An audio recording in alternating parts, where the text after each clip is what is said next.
खबर राजनांदगांव से, जहां कई वार्डों में गंदे पानी की सप्लाई हो रही है।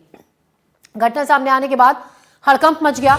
दूषित पानी के साथ साथ पानी में कीड़े भी मिल रहे हैं। राजीव नगर, ममता नगर समेत कई वार्ड हैं जहां गंदे पानी की सप्लाई हो रही है। नगर निगम ने कई क्षेत्रों में टंकी की सफाई की बात कही तो राजनांदगांव शहर के राजीव नगर, ममता नगर और अन्य वार्डों में गंदे पानी की सप्लाई हो रही है। पानी में कीड़े निकलने की शिकायत स्थानीय लोगों ने की है। इसके बाद से नगर निगम में हड़कंप मचा है। घटना के सामने आने के बाद प्रशासन ने कई क्षेत्रों में टंकी की सफाई की बात कही है।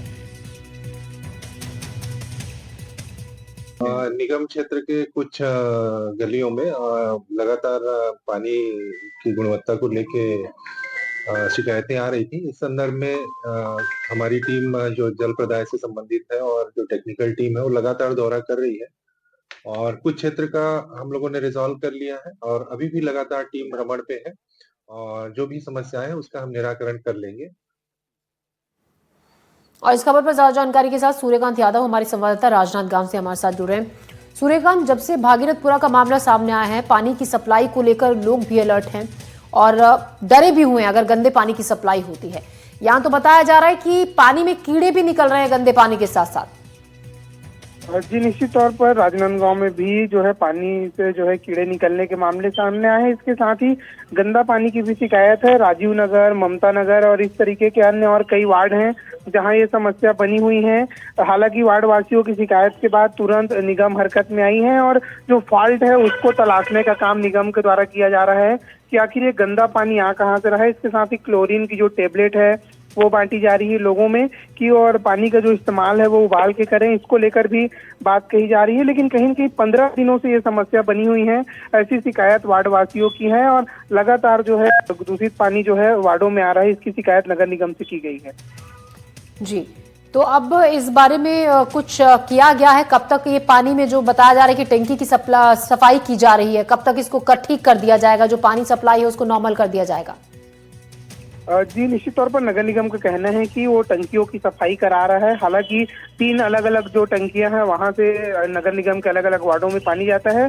पहले टंकी की सफाई जो है पूरी कर ली गई है, दूसरे टंकी की भी सफाई की बात कही जा रही है और जो जल विभाग की टीम है नगर निगम की और जो टेक्निकल टीम है वो पाइपलाइन में लीकेज भी तलाश रही है कि अगर कहीं इस तरीके की लीकेज होगी तो उसे भी सुधारा जाएगा, जिससे जो दूषित पानी की समस्या है उसे दूर कर लिया जाएगा।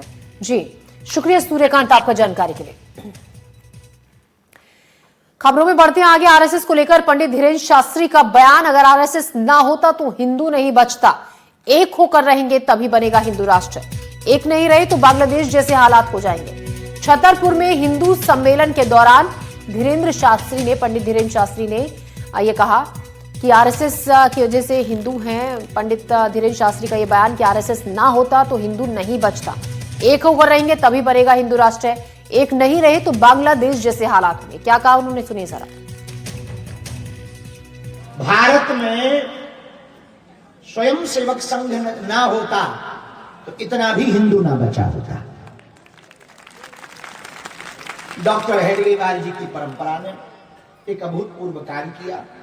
गांव गांव गली गली में समस्त हिंदू समाज को एकजुट करने का कार्य किया। बागेश्वर पीठाधीश्वर धीरेन्द्र शास्त्री का बेतुका बयान सामने आया, जिन्हें उन्होंने ये भी कहा कि जिन्हें वेद में विश्वास नहीं है वो नावेद बन जाएंगे। हम वेद की परंपरा को बढ़ावा दे रहे हैं। बागेश्वर धाम में वेद की परंपरा को बढ़ावा दिया जा रहा है, तो हम वेद की परंपरा को बढ़ावा दे रहे हैं। उन्होंने ये कहा बेतुका पर जिसे वेद में विश्वास नहीं है वो नावेद बन जाए।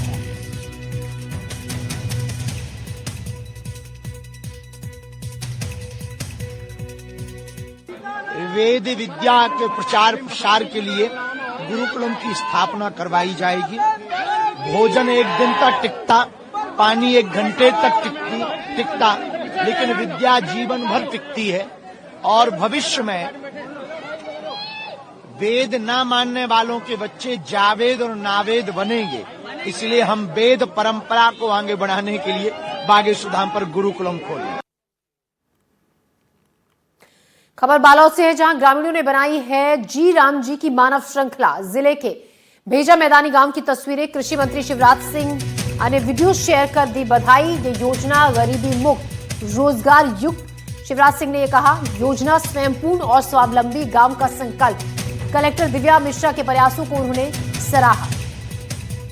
तो बालोद से ग्रामीणों ने बनाई जी राम जी की मानव श्रृंखला। जिले के भेजा मैदानी गांव की ये तस्वीरें हैं। कृषि मंत्री शिवराज सिंह चौहान ने इस वीडियो को शेयर किया और बधाई दी और यह भी कहा कि ये योजना गरीबी मुक्त, रोजगार युक्त है। योजना स्वयंपूर्ण और स्वावलंबी है, गांव का संकल्प। कलेक्टर दिव्या मिश्रा के प्रयासों को भी उन्होंने सराहा।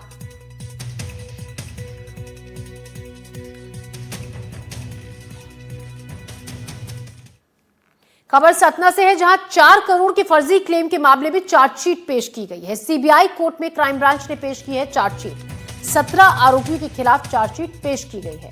जमानती वारंट जारी कर सभी को तलब किया गया। 19 जनवरी को पेश होने का आदेश दिया गया है। फर्जी इंश्योरेंस क्लेम कर कंपनी ने लिए थे पैसे। करीब 1.5 साल की जांच के बाद चार्जशीट दाखिल की गई है।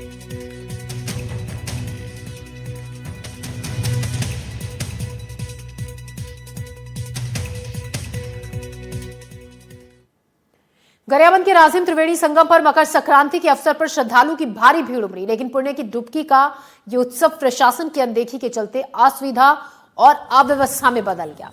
महानदी, पैरी और सोंडूर के पावन संगम पर लोग आस्था के साथ पहुंचे, लेकिन चारों तरफ गंदगी और बदबू ने उनका उत्साह घटा दिया। महिलाओं और पुरुषों को एक ही घाट पर स्नान करना पड़ा। शौचालय भी घाट से दूर और बुजुर्गों को भी इससे परेशानी झेलनी पड़ी। स्थानीय लोगों का ये कहना है, प्रशासन और जनप्रतिनिधियों को कम से कम आज के दिन व्यवस्था में सतर्कता दिखानी चाहिए थी।